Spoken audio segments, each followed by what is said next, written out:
Well, sir, it's a few minutes past 9 o'clock in the evening as we enter the small house halfway up in the next block now. And here in the living room we find Mr. and Mrs. Victor Gook abiding quietly at home. They've been playing rummy for the last hour or so, and the game has begun to take on a sluggish, lackluster quality. Listen. I win. Let's see your cards. Sure you win. Got 3 queens, 3 deuces, and the 4, 5, 6, and 7 of hearts. I lose interest in rummies after about so long a time. The spades start resembling clubs. You any quit? Would you just as soon? All right. Not much kick to the game when your opponent's half asleep. I am a little tired. Too early to go to bed? Courthouse clock struck 9 about 5 minutes ago. I bet I sleep so sound tonight you could send my undershirt to Detroit, Michigan Parcel Post. Paper states showers sometime before morning. I hope they hurry along and cool things off. Oh. Deal out a few more rummies. Might as well be doing something. Okay. Kind of funny that Davis boy storming in here this evening, wasn't it? I've learned that there's nothing extraordinary in the most ununderstandable behavior on the part of 14-year-old boys. Being the father of a 14-year-old boy, I'm tutored in all Here's your 14-year-old boy now. Raj? Hi. Here's a beautiful bouquet of tickets for you, Charlie. Thanks. Hope I can tell the hearts from the clubs. The hearts are red, the club's black. I mean the diamonds from the spades. After so many rummies, I get so I can't keep my mind on what I'm doing. Davis didn't disturb you when he come after Rotten Suitcase a while ago, did he? Not too much. Of course, I had to climb upstairs after. Well, it helped along the excitement. By George, I never enjoyed such high-class excitement in my life. What excitement do you have reference to, Sunburn? Center Street. Has there been excitement on Center Street? I'm discarding the 6 of clubs. I can use it in my business. I beat your father 3 times in a row. And didn't Rooster explain? Explain what? About Center Street. No, what about it? Rooster never said a word. He come to the door all out of breath and wanted that big old imitation leather suitcase you borrowed off his brother. Gov went after it, and he grabbed it and was gone. Well, I'll be darned. Why? What happened on Center Street? A house collapsed. Ah. You telling the truth, you don't know about it? We've been sitting here playing cards ever since around 7:30. Never heard no noise? Never heard no people yelling? Never heard a sound. Telephone hasn't even rung. Except for Rooster storming in, it's been quiet as my thumb. Beats the Dutch. A house collapsed, you say, Temple Bells? Yeah. I collapsed one time myself. I was on the outskirts of Cleveland, Ohio, where I just officiated at a wedding ceremony. After kissing the bride, I pocketed the $5 bill given me by the bridegroom and prepared... You know that place in the 300 block on South Center with the second-story porch that runs clear around the whole house? Has it got fragile hedgerows and morning glories and a solid gold belfry which catches a dazzling... Give me a ray? show, Gov. That place collapsed this evening. Here's the 9 of spades, Sadie. I trust it You will be were a talking fun... about that big boarding house-looking place, Willie. Sure. It collapsed at 8 o'clock. What you mean by collapsed? Fell down. Ah, a great big mud. The whole thing didn't fall down. Just that second-story veranda fell down. But to look at it, you'd think the entire house had been hit by a cyclone. That's the truth? If it's not the truth, you can send my undershirt to St. Paul, Minnesota, cash on delivery. If it's not the truth... Was anybody hurt? Not a soul. And it's the luckiest thing since the bullet that choked Billy Patterson. Why, that second-story veranda weighs tons and tons. It crashed like thunder. Busted the first-floor porch into smithereens. Broke every window in the house. There's chunks of lumber and splinters of wood scattered up and down Center Street for half a block. You're not exaggerating, are you? You're not making a mountain out of some trivial accident? No, sir. Hope to die if I've twisted the facts. Hey, why don't you people put on your hat and stroll over there? See for yourself. It's just like I say. Center Street is cluttered up with debris for half a block in both directions. Well, what happened? The doggone second-story veranda collapsed from old age. The pillars were weak. I believe that. Ruthie and I noticed the place just last week when we were walking past.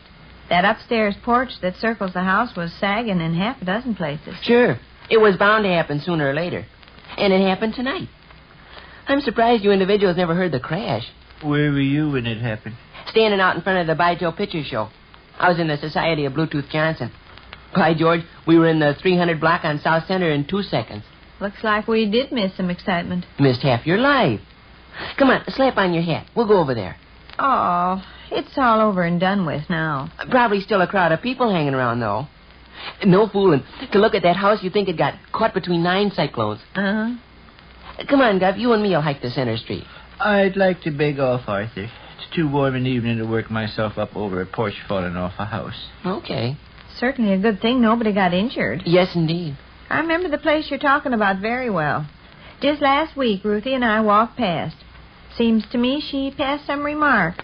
Look how that old upper-story porch sags or something. Peculiar Rooster didn't give you the details when he come after Rotten Suitcase. Guess he was too excited. Well, what was his big hurry for his brother's suitcase when there was so much free entertainment going on? Oh, gosh. I haven't told you about Rotten yet. What did Rotten do? Rotten Davis, Gov, had the most magnificent evening of his entire career. How so? He made off to the crowd. It was his fault the house collapsed. Huh? You should have seen him. He was running back and forth in front of the ruins screaming. I lost my temper, he kept yelling. I lost my temper. Yeah. You mean He was making a public spectacle out of himself, yeah. 5 minutes after the big crash, about 200 people were on the spot. They didn't know what happened. They just saw this house all busted to pieces and lumber laying around every place. And here was Rotten Davis, tearing his hair and rushing around crazy. I lost my temper, he kept screaming. I lost my temper. the people got the notion Rotten had lost his temper and torn the whole house down? Sure, they got that notion. Oh, my. It was a magnificent thing to witness. The crowd opened up an alley for Rotten to run back and forth in. And he run back and forth in it till who laid the chunk. I lost my temper, he hollered. I lost my temper, and look what I've done. Remember now, the house looked like it had been hit by a cyclone. An innocent bystander guess it'd take 9 men 8 days to do that much damage. Oh, my. Rotten Davis seen his opportunity and grabbed it. He had that enormous throng of people in the palm of his hand. If he'd looked tough at any of them, they'd have started for home 90 miles an hour. Oh, it's wonderful. Wonderful, I tell you. If I had a boy that was such a smarty show-off, I bet I'd... And Rooster worked hand in glove with him. Rooster deserves 50% of the credit for his brother's sensational hoax. I was going to inquire, what did Rooster want with the suitcase? Wanted it to take back to Rotten. It's all plastered up with foreign labels, you know. Foreign labels impress the general public. Soon as Rotten got hold of that suitcase, he started running between the divided crowd of people with it. I told you they separated and left him space to run back and forth in, didn't I? Yeah. Made kind of a lane for him. Well, he'd run from one end of the lane to the other. When he got to one end, he'd stop and set down his suitcase. Then he'd give the people a chance to read the foreign labels. Nome, Alaska, London, England, Paris, France, Rotterdam, Holland, Brussels, Belgium, Stockholm, Sweden, and so on. All the time, he kept hollering he'd lost his temper and torn down a house. Then he'd pick up his suitcase and run to the other end of the lane. Do the same thing over again. I lost control of my temper, he screamed. I lost control of my temper and tore down this house in 3 minutes with my bare hands. His mother ought to take him by the coat collar. And let me tell you another trick he used to heighten the effect. He was wearing goggles. When he sent Rooster after his suitcase, he also had him stop by home and pick up an aviator's helmet and goggles that used to belong to some friend of his that owned a motorcycle. Oh, it was magnificent, God. Bet it was. Carrying his suitcase all plastered up with foreign labels and wearing an aviator's helmet on his head with the goggles pulled down over his eyes and running back and forth like he'd gone crazy. I lost my temper. I lost my temper. Yeah. For a boy that's almost a grown-up man. And every once in a while, he'd holler to Rooster. Hey, he'd holler. How many bodies have they found so far? And Rooster, he was back in the shadows, would put on a deep voice and answer, 6 so far, 7 so far, 8 so far. You know. Ain't he going on 19 years old, Rush? Rotten? Yeah. Well, imagine a boy 19 years old behaving. Mom, he had the most magnificent evening of his entire career. I'd give him the most magnificent... Oh, and another feature that was dandy. 3 young ladies he likes were in the crowd. 3 very handsome young ladies he's ambitious to escort to the picture show and places were present. I bet he's their hero now. Oh, boy. You seem to have had just about as satisfactory an evening as Rotten did. I had a delightful evening. A delightful evening. Which concludes another brief interlude at the small house halfway up in the next block.